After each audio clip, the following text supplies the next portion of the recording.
slice of history right out of the 1930s or 40s, really, to look around the railroad and at the equipment. Not a whole lot of it's changed very much, and we try to preserve it that way as much as we can, because we are preserving a piece of American history.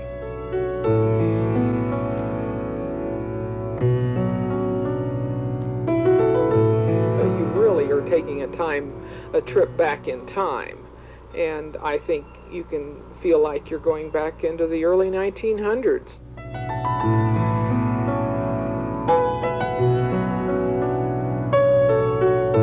A railroader on the narrow gauge, he was left more so on his own than any place I've ever known. The responsibility for anything that came up fell right on his shoulders, and he had to make the decision. They took the bull with the horns and they'd done it.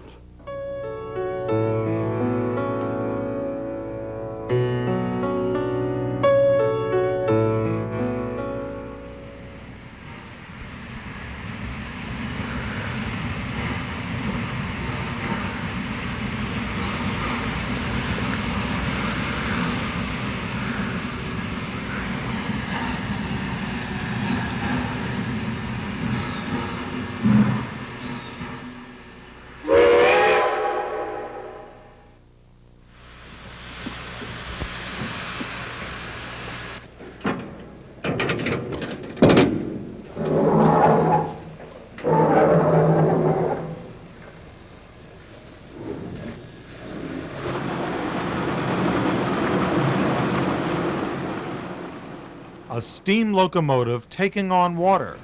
In the early years of the United States, this scene was common.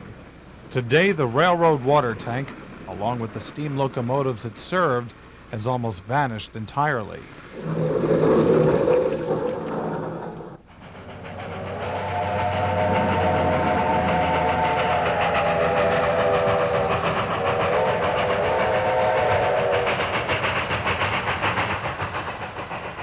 On the border of New Mexico and Colorado, there is a very unique railroad.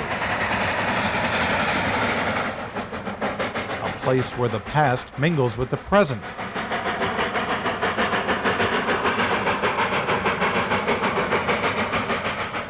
Where people can touch living history.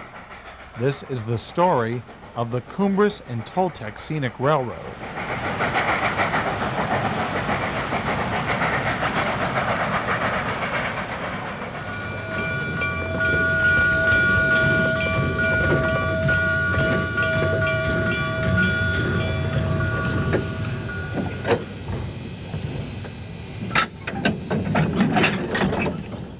In the southern Colorado town of Antonito, a ritual is practiced every summer morning that is as old as the American West.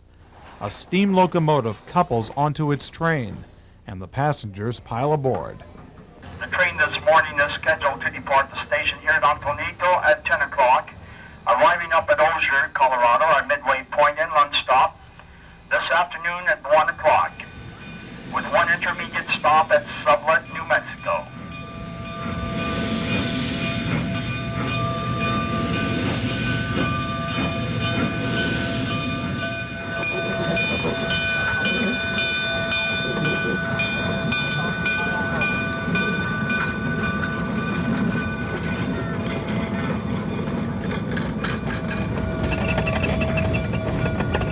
Upon departure from Antonito, the trains begin heading west.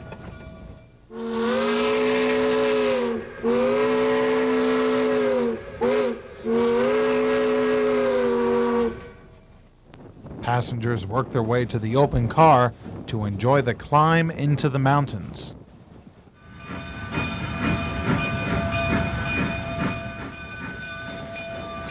Even as the train from Antonito is underway, at the other end of the line in Chama, New Mexico, crowds watch the morning switching in preparation for one of the most famous trips in all of North American railroading, the 14-mile double-headed climb to the top of the Cumbres Pass. Chama is an old railroad town. The trains have always been a part of this small New Mexican community. In recent years, however, this sleepy area at the base of the San Juan Mountains has witnessed a new boom on the railroad. Every morning during the summer months, Chama is host to an invasion of tourists, each one eager to climb aboard and ride into history. Today's Cumbres Toltec is a true Western monument. As is the case with many things of a historical nature, its beginnings can be traced to one person. In this instance, the railroad owes its very existence to General William Jackson Palmer.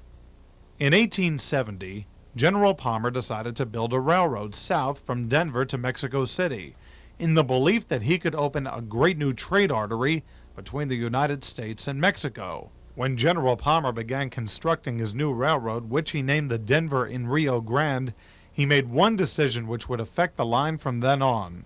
Palmer decided to build his railroad narrow gauge, with rails only 3 feet apart, rather than use the accepted standard gauge with 4 feet 8½ inches between the rails. The whole precept was based on the fact that narrow gauge construction was a good deal less expensive than standard gauge construction. And in those early days, the narrow gauge freight cars had very near the same capacity as standard gauge equipment did. You could carry essentially the same loads. You couldn't go as fast, but you could save money on the construction and initial capital investment. The Rio Grande began building south from Denver, down the front range of the Rocky Mountains, past Colorado Springs and Pueblo. It wasn't long, though, before General Palmer and the Rio Grande ran into a problem. Unfortunately, as the Rio Grande built south from Denver, the Santa Fe Railroad, then building west across southern Colorado to Pueblo, they won the race to get a railroad line surveyed and staked out and so on over Raton Pass, just south of Trinidad at the state line. That foiled the general and his plans and forced the Rio Grande to head into the mountains. They still had ideas of going south. They planned to go down through the San Luis Valley. They were going to go south, bypassing Santa Fe by a few miles and on down to El Paso. But they got into mostly a legal battle with the Santa Fe Railroad over building a line through the Royal Gorge. The Rio Grande won, but as one of the offshoots of winning, there was a general agreement made between 3 major companies that the Rio Grande would not go more than, I believe it was 100 miles south of Colorado. And the agreement permanently ended plans to go to El Paso and on to Mexico City. Suffering a major setback at the hands of the Santa Fe, the Rio Grande was able to bounce back rather quickly with the news that silver had been discovered in the San Juan Mountains. And from there on out, why, everything started booming. The San Juans opened up. They had survey crews and engineering parties out all over Colorado. They built railroads like it was going out of style. One of the new lines that the Rio Grande began constructing was a line to connect the booming mining areas around Silverton, Colorado, with the rest of the nation. From Alamosa, Colorado, the line worked south, splitting from the line to Santa Fe at Antonito and snaking its way to the summit at Cumbres Pass before dropping down the steep 4% grade into Chama, New Mexico. From Chama, the line went west to Durango, then north into the mountains and to Silverton. Once the new railroad to Silverton was completed, trains became very busy hauling ore out of the region. Business was going very well for the Rio Grande until the silver panic of 1893 hit. After the panic, silver prices began falling at an alarming rate. The railroad from then on had to exist on the ordinary commodities of coal, lumber, livestock, and that kept the railroads alive. However, it had the effect of management not having money to put back in those lines. So as late as the 1950s, you had original locomotives of the 1880s still in use. Even before the panic, the Rio Grande had already determined that General Palmer had made a mistake when he made the railroad narrow gauge. A program was started to convert the major lines of the railroad to standard gauge. Although plans were discussed to widen the line over Cumbres, this was never done. The railroad over Cumbres, known as the San Juan Extension, continued to have its ups and downs over the years until it was finally abandoned in 1970. At that time, the states of Colorado and New Mexico bought the scenic 64 miles of the line from Chama to Antonito to save for future generations to enjoy.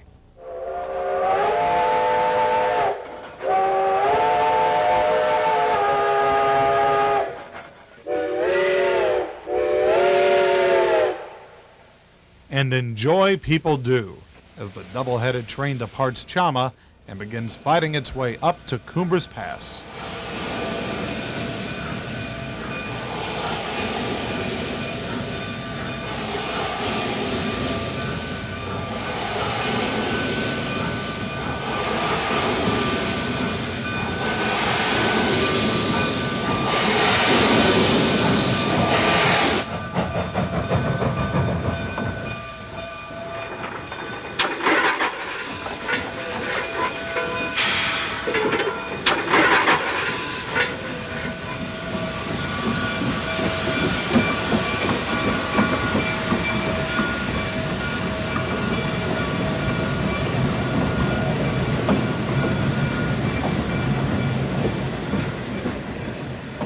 Leaving Chama, the crews on both locomotives get things in order before the train hits the hill.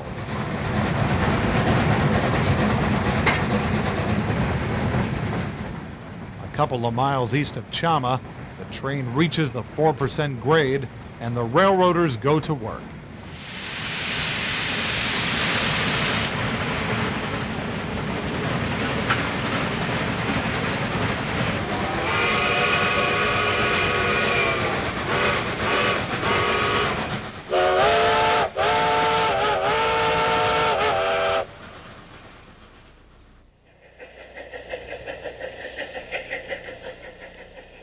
Four miles east of Chama, the train pulls by the siding at Lobato, New Mexico, where a Hollywood movie set has stood for many years. Just past the siding is the second highest trestle on the railroad, known as Lobato Trestle. Here, the helper locomotive cuts off of the train to cross the bridge by itself.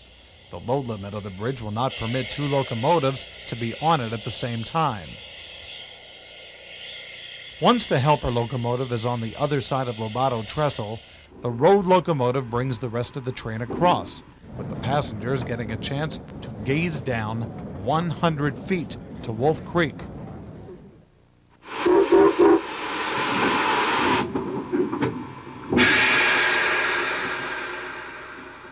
Once the train has reached the far side of the bridge, the helper backs down and couples onto the train.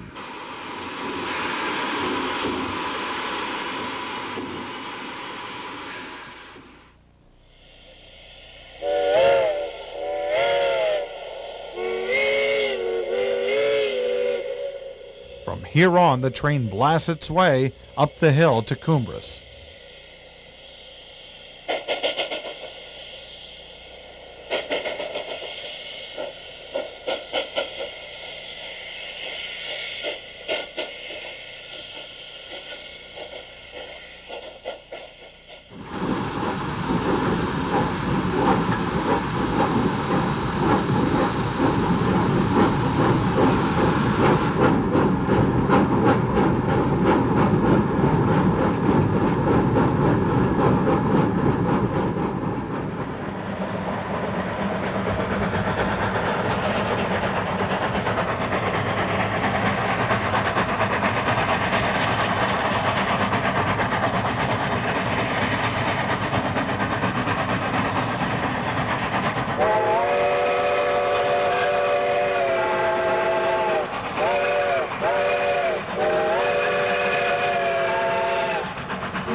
The line from Chama to the top of Cumbres Pass has always been an area where helper locomotives were stationed to assist trains up the steep 4% grade.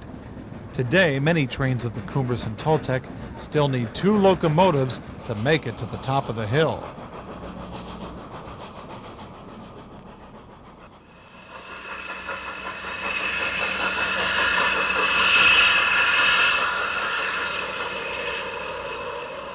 To the casual observer, watching a doubleheader may be interesting, but to the crews running the train, it is plain hard work. It's tough. It's tough. Slip a lot, use a lot of sand. Sometimes you even get stalled out and have to back down and go up again. That has happened to me once. You know, it might just take a notion and do it here. Where it did it yesterday may not do it. You just don't know. Just have your hand on the sander. You start slipping, just turn on the sand, and you're still slipping, you shut the throttle down and jerk her wide open again. And usually that takes care of it. Fireman keeps it hot. That's what the engineer likes to see. He likes to see the seam pressure right up near the pop-off point, which is the safety valve, which is set at 195 pounds per square inch. So he likes to see it right up there all the time, so he's got full power. Going up the hill is a challenge for the fireman. You gotta throw coal in and spread it around in the firebox. You don't want to heap it up in one place. So the idea is to get a pattern going and follow the pattern around until you keep the fire going evenly through the whole thing. You probably shovel about 2 tons in an hour and 10 minutes. Going to the top of the pass may be difficult at times, but the crews think highly of the locomotives. They're nice. You make a couple adjustments with a Johnson bar and it responds. And they're really nice engines to run. They're nice engines to fire. So they're pretty good. Oh, mercy, I love it. You know, it's been a lifelong dream for me to do this. And I finally got the opportunity. I worked at a mine up in Climax, Colorado for 24 years. I quit to come down here.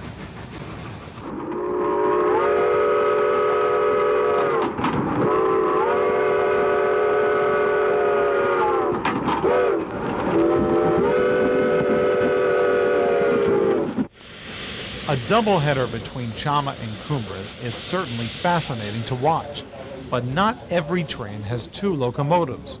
Many trains are dispatched with only 1 engine up front. This makes for some spectacular railroading as the single locomotive is worked to capacity.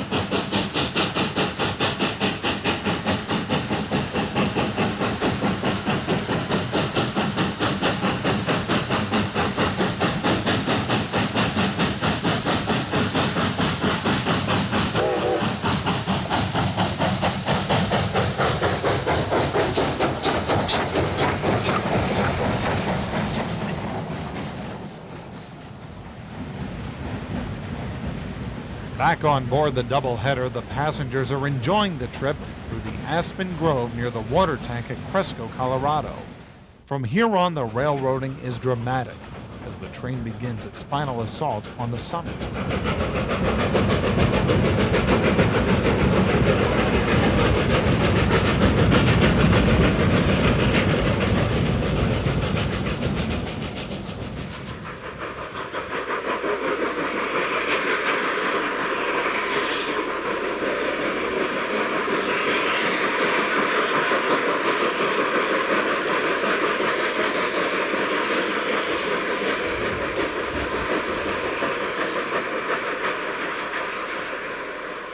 We're now passing the winding point. Just around this next bend to the left, we will be coming into Cumbres Pass, the highest point along the line. It sits at 10,015 feet above sea level. 1 hour and 10 minutes after departing Chama, the train approaches the top of the hill at the station known as Cumbres.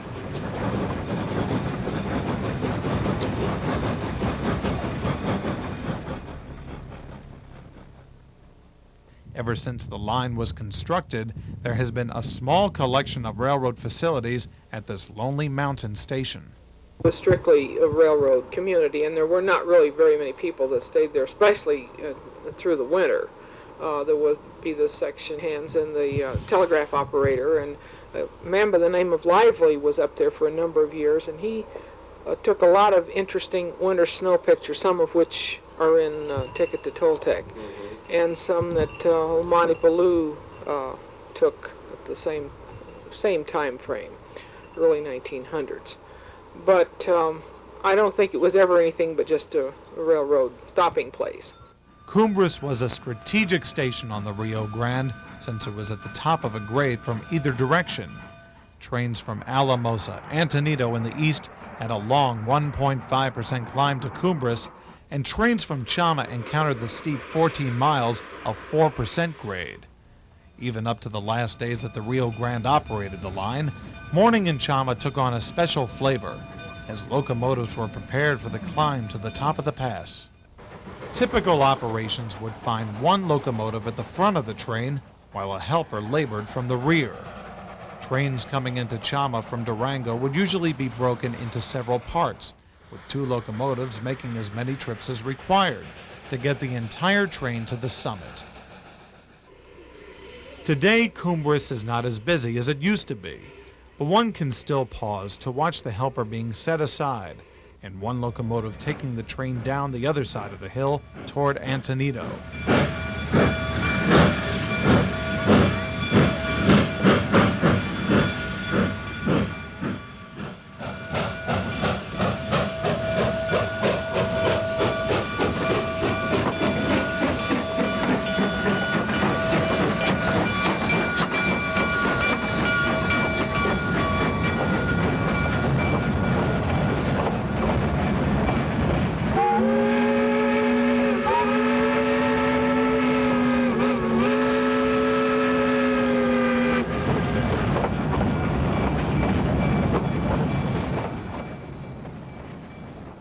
The railroad changes once the train has crossed Cumbres Pass.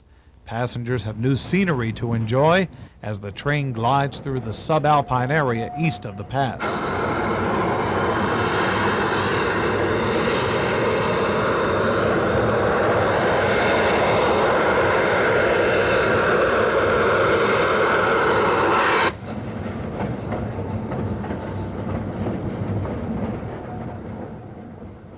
For most of the trip out of Chama, the train has been in the view of the highway. After the rails make the big loop near the Los Pinos water tank, the train disappears into the mountains.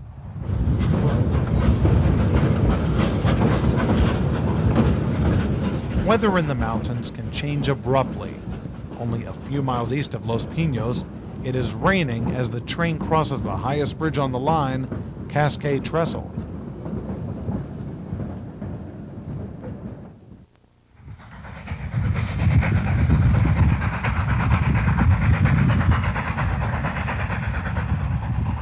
On the other end of the railroad, the Antonito train is making the long westward climb toward Cumbres. Leaving Antonito, the train is in the arid southern portion of the vast San Luis Valley.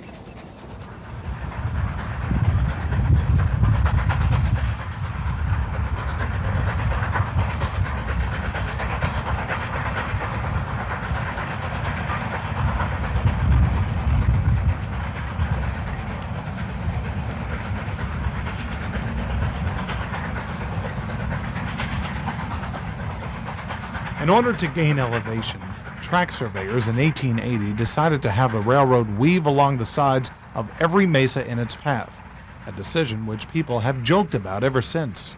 Well, it was a matter of humor that on that line west of Antonito, once they got up past Lava Tank, that the surveyor just turned his mule loose and followed him up along the mountainside and ultimately arrived at Cumbres Pass. The line does indeed follow a very circuitous path. Between Chama and Antonito, the trains cross the New Mexico-Colorado border 11 times. One of the things that prompted the states of Colorado and New Mexico to purchase this portion of the narrow gauge in 1970 was the diverse scenery to be found between Antonito and Chama.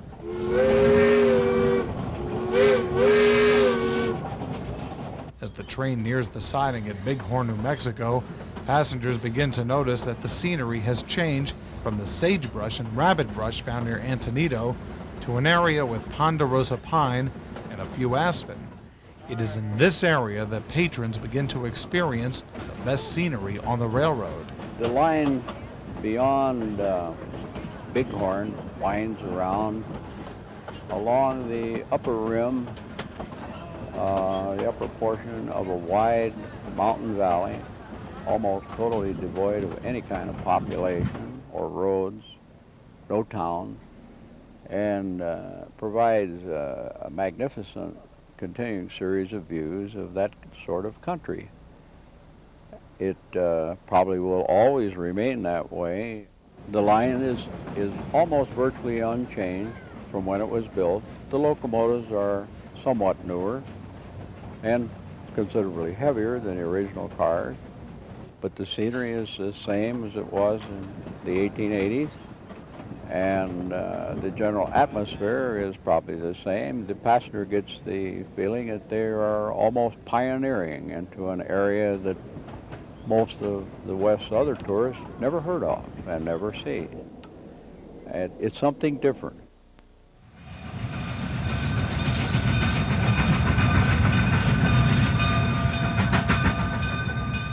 The first stop since leaving Antonito is at the station in tiny Sublet, New Mexico.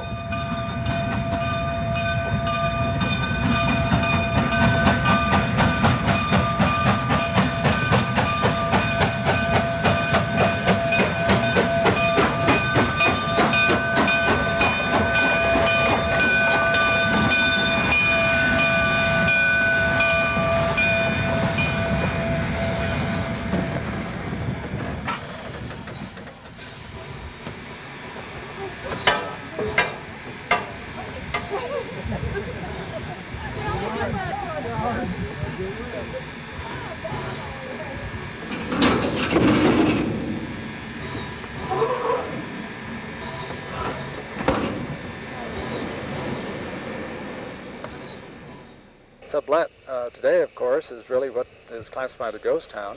It was built there in the days when you had certain sections of the railroad assigned to certain gangs for maintenance. And out of Sublet, the crews would work that end of the railroad, keeping track in shape, keeping obstacles off the track, replacing ties when they were necessary, checking for any other potential danger spots, and repairing them. They simply lived up there year-round. I read a newspaper article one time about the section hands and the families that lived at Sublet, and how the wives would ride the morning train into Antonito and Alamosa to do their shopping, and then ride the train back out at night, and this was the only way that they had of getting around. They didn't have a car, and it was interesting, different from what we could do today.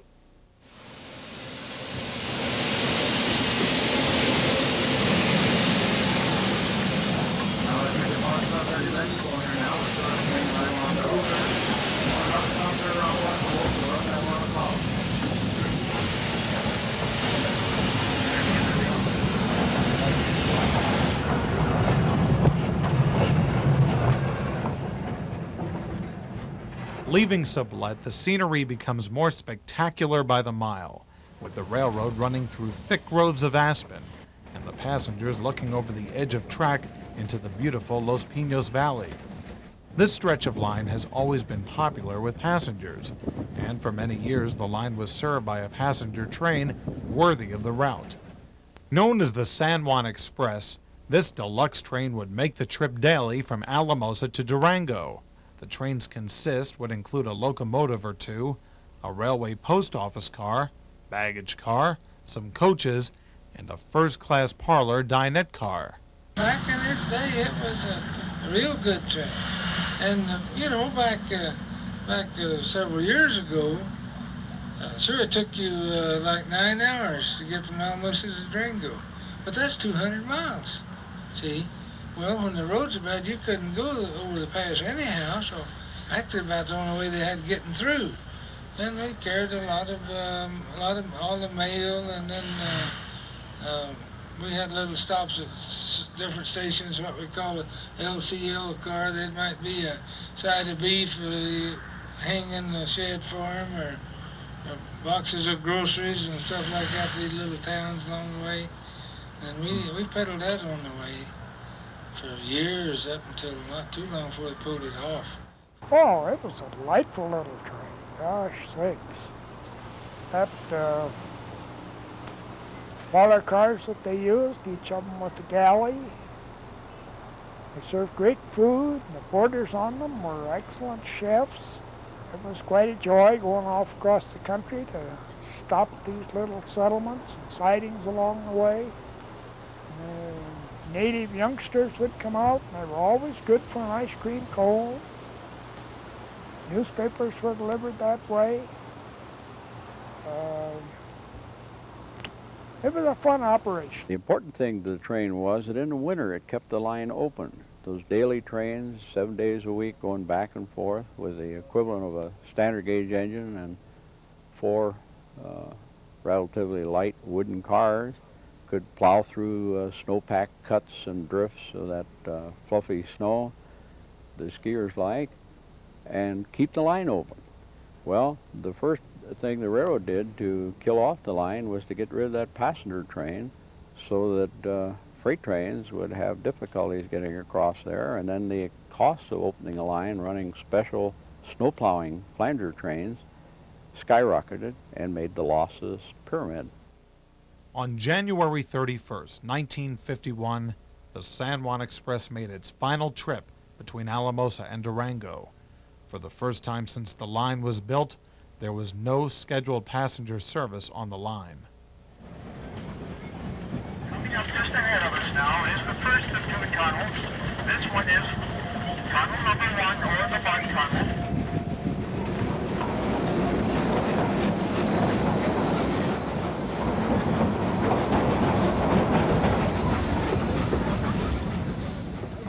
Today, one can still ride over the most spectacular portion of the route traveled by the San Juan, the area near Toltec Gorge. It was along this section of the line that on February 11th, 1948, disaster struck at Phantom Curve. They had this snow slide hit about 2 cars behind the engine. And it took the baggage car, had a baggage car and a mail car behind the engine. Then we had the 2 coaches and then the parlor car. And the third car, first coach went down, the second one right behind it. And the parlor car turned over, and it didn't go very far, but the coaches went way down the bottom before they got stopped. And about the only injury, one of the brakemen got, I don't know, fell over, hit something, and kind of split his head open. That conductor had a little skin place on his head, but none of the passengers, as far as I know, was hurt. Braving the bitter winter cold is the last thing on the minds of today's passengers as they enjoy some truly beautiful scenery along the line, alternating between Rio Grande National Forest in Colorado and Carson National Forest in New Mexico.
Ready off the left-hand side of the train, you'll see the Glasgow Stone Monument that was erected back in 1881 as a memorial to commemorate the recently assassinated President James Abram Garfield.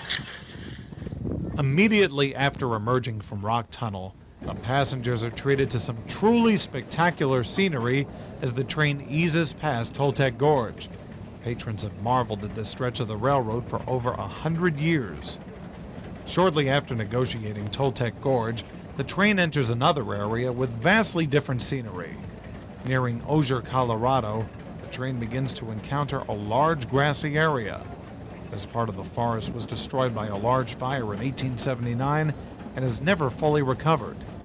It was here in 1880 that the Rio Grande established the town of Osier. Today, the station is the central lunch stop for the trains from Chama and Antonito. The train from Chama usually arrives first, winding its way along the mountainside before curving into the ghost town.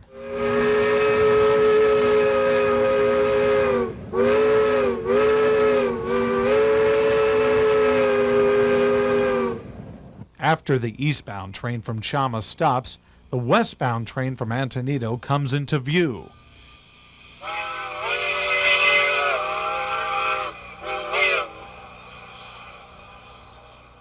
The selection of Osier as the lunch stop on the Cumbres and Toltec is certainly an appropriate one, as this location was a lunch stop during the early days of the railroad.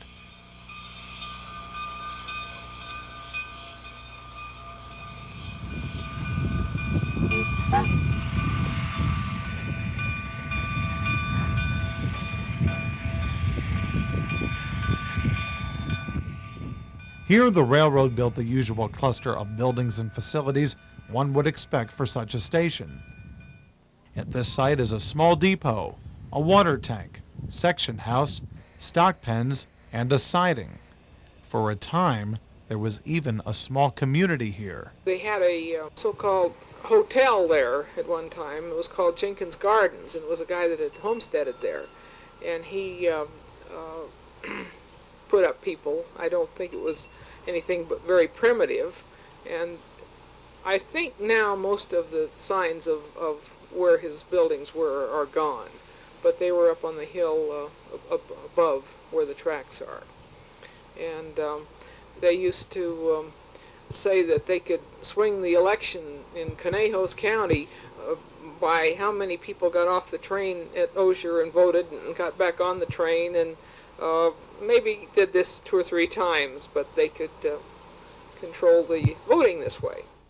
The history to be found along the railroad is very fascinating. However, but for a fluke of events, this entire stretch of line might not have been preserved. After the San Juan was pulled off in 1951, the railroad was in decline. With improved highways in the area, freight traffic began to die. The time I first went to work for them, of course, was even during the Depression. There wasn't much business, maybe a train a day each way. And then oil was discovered in Farmington, and eventually they went beyond the oil-bearing sands and they got into gas. The pipe movement, of course, was for the oil and related products in the Farmington area.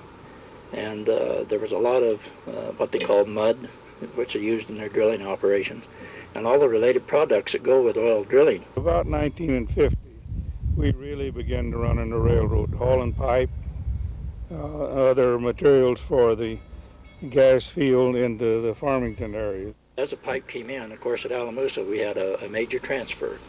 And the transfer was accomplished by removing the pipe, unloading it from the standard gauge cars onto the narrow gauge car. As I recall, during the pipe movement, we would have 1 or possibly 2 trains a day and loads going out. And then it would move over Cumbres Pass down into Durango, and it required a crew out of Alamosa, and then a crew out of Chama, and then another crew out of Durango up the branch.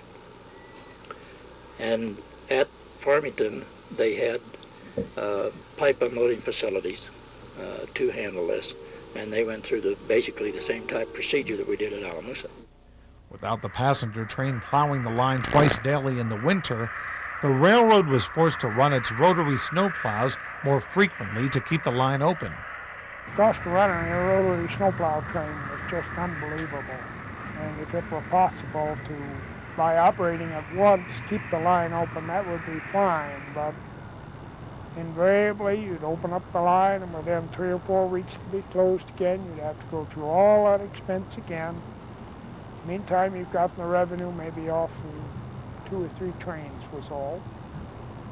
And it just was self-defeating. After the pipe was gone, we finally got to the point for a little while after the pipe movement, 1 train a day, and then tri-weekly, then get down to 1 day a week. And finally we got down, we were just running trains when we could build up enough to pay for it. On September 18, 1967, the Denver and Rio Grande Western Railroad at long last filed a petition for abandonment with the Interstate Commerce Commission. The Rio Grande wished to close the narrow gauge line from Antonito through Chama to Durango. Also included was the branch to Farmington, New Mexico. It seemed to all observers that the narrow gauge had finally made its last run into the sunset.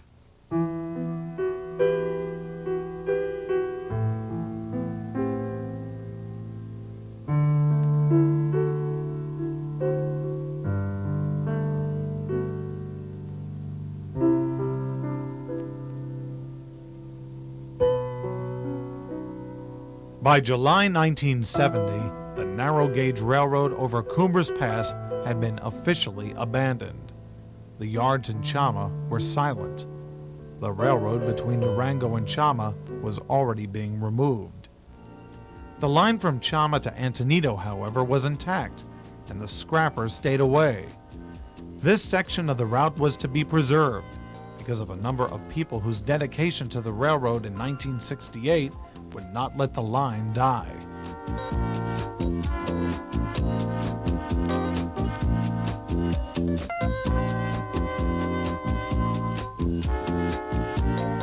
We decided that we better get busy on trying to preserve the railroad if we wanted to preserve part of it. So we approached the National Park Service and ran a special train for these people from the National Park Service in November 1968, all the way from Durango to Chama with an overnight stay and then continuing on to Alamosa. National Park Service was favorably impressed by the railroad and by the scenery it passed through. And it seemed like it was just going to take too long for the Park Service to come up with funds to save the railroad. We decided to approach the states of Colorado and New Mexico, see if there was a possibility there. And so legislation was introduced into the legislature of New Mexico and Colorado, starting in 1969, I believe. And this was quite a project to get 2 states to join in the purchase of something, much less a railroad. The big day was the 16th of July, 1970, when the check for $500-some thousand was taken by Terry Ross up to the Denver and Rio Grande up in Denver for the actual purchase of the railroad. So on that day in 1970, it was ours. The taxpayers of New Mexico and Colorado owned the railroad. The 2 states did indeed own a railroad, one that had no employees and had not been used in nearly 2 years. A large contingent of volunteers took it upon themselves to ready the track for the first train. Throughout this summer, work continued to reopen the line from Antonito to Chama. It was hard work, but the volunteers had a sense of purpose. Everyone believed that their efforts would be very worthwhile. On September 2nd, 1970, the first train of the Cumbres Toltec Scenic Railroad departed Antonito behind engine 483, and the 2 states were in the railroad business.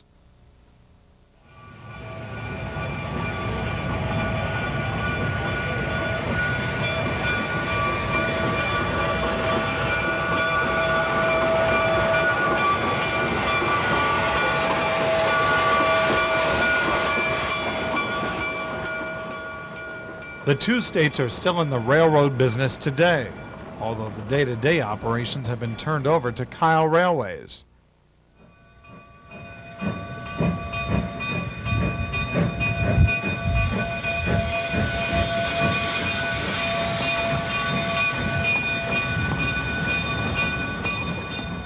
The entire railroad is a true railway museum. The yards in Chama demonstrate this quite well. Located here are the facilities that were used when the railroad was in day-to-day operation. Structures such as the old depot, the coal tower where the locomotives were fueled, and the bunkhouse are all longtime parts of the Chama yard. Most of the freight cars are wooden and date from the turn of the century. The K-36 locomotives, numbered in the 480s, were built as narrow-gauge locomotives in 1925 and have seen service on this section of the Rio Grande since the 1930s.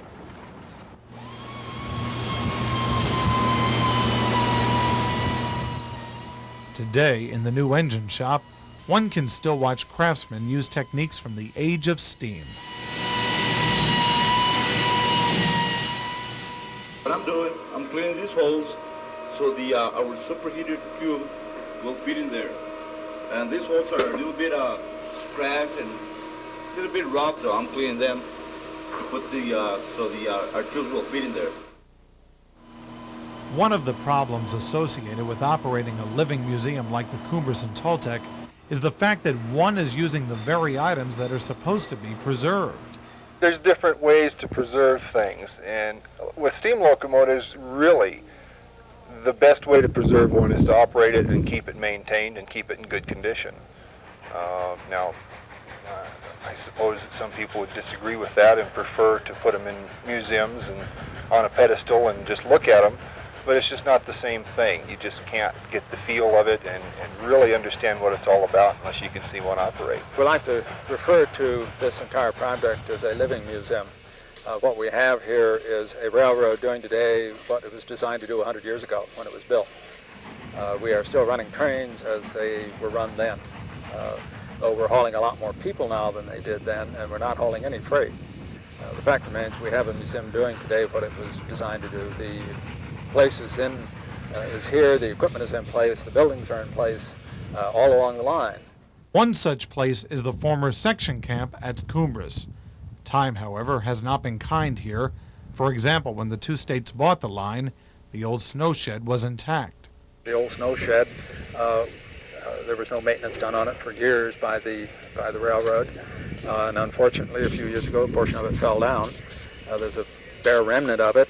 There simply isn't the money at this point. Hence, hopefully someday again the volunteers will have some influence in perhaps restoring what now are, well, the brakeman's house is virtually in ruins. When the railroad walked away from those things, they just left them. And they have simply, the weather, particularly at 10,000 feet, the winters are rough. And unless structures of that kind are maintained carefully, they won't survive the winter. It is hoped that, in time, measures can be taken that will restore Cumbres to the appearance that one would expect from a museum.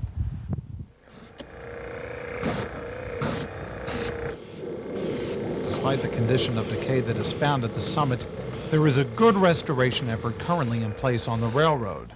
A volunteer group known as the Friends of the C&TS Railroad is making much progress in reversing the deterioration of the last years of Rio Grande operation. We're trying to fulfill the role of the museum aspect of the property, including those jobs that are not done by the operator. We have an excellent operator here now who maintains everything they use, and they do a fine job of that. But there are hundreds of railroad cars in this yard that they do not use. And our job is to maintain the railroad cars, the property, the buildings, those things that are not a part of the active, everyday tourist hauling facility, and keep them as a museum for the public to view and appreciate the fact that we have a 100-year-old museum here. Most of these cars, in fact, have not been painted since 1948. And because they hadn't been painted since 1948, they're really in bad shape.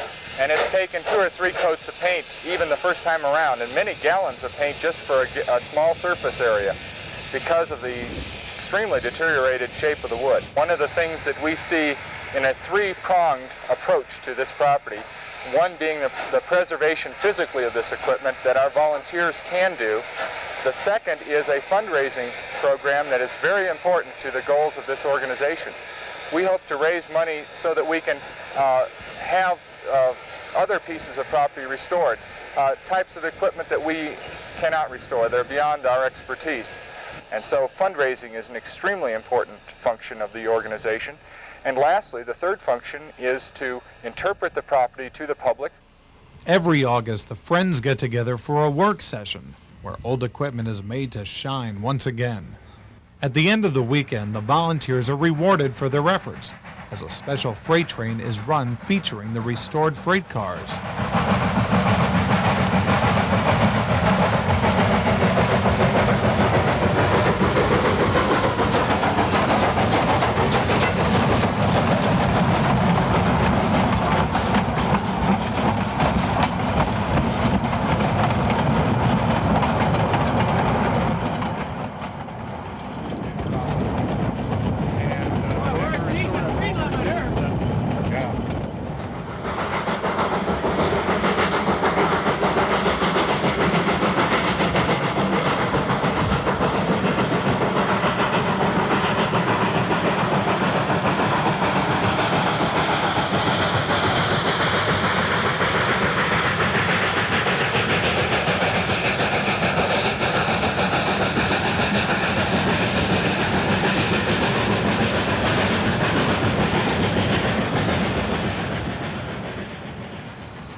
Near Osier, the lunch stop is complete, and the trains are returning passengers to Antonito and Chama.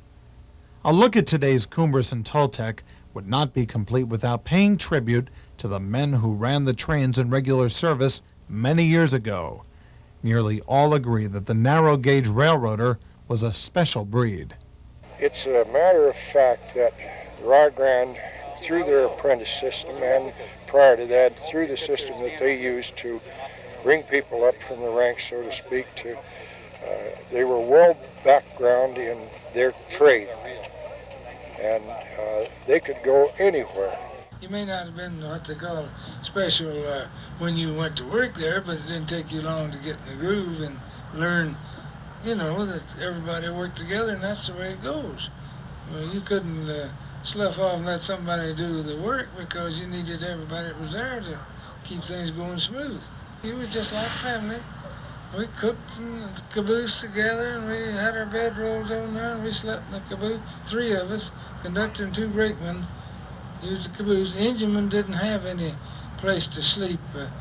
If you had bad trouble, they could all come in the caboose and sit there, of course. People that I came to know on the narrow gauge, they were a breed of person that you very seldom see anymore. They were very much dedicated to the railroad. They believed in the railroad. They believed in what they were doing. They were very good at what they were doing. And the conductor, for instance, who was responsible for in charge of the train, he ran the show. People respected him, and they respected him for his authority. And they pretty well done what he said. And I know from a dispatcher's viewpoint, our office depended very much on the experience and the advice of these veteran railroaders that were on the narrow gauge. And in my opinion, there are no better railroaders in the United States than you would have found on the Rio Grande narrow gauge railroad.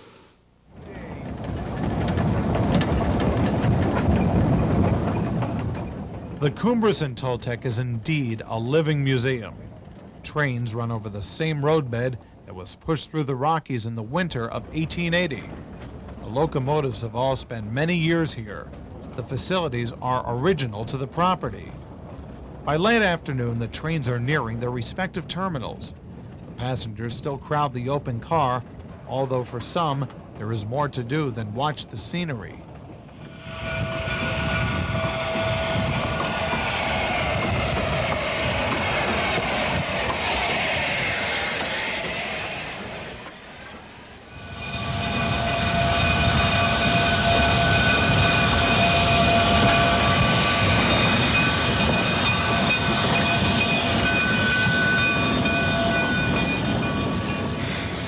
As the trains pull in at the end of the trip, another day is done. Fortunately for this section of the narrow gauge, there will be a tomorrow. The next day will find trains once again blasting their way from both ends of the railroad toward the summit at Cumbres.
For further information on how you can help in the preservation effort on the Cumbres Toltec, write the Friends of the Cumbres Toltec at P.O. Box 222, Chama, New Mexico 87520, or the Cumbres Toltec Scenic Railroad, P.O. Box 789, Chama, New Mexico 87520.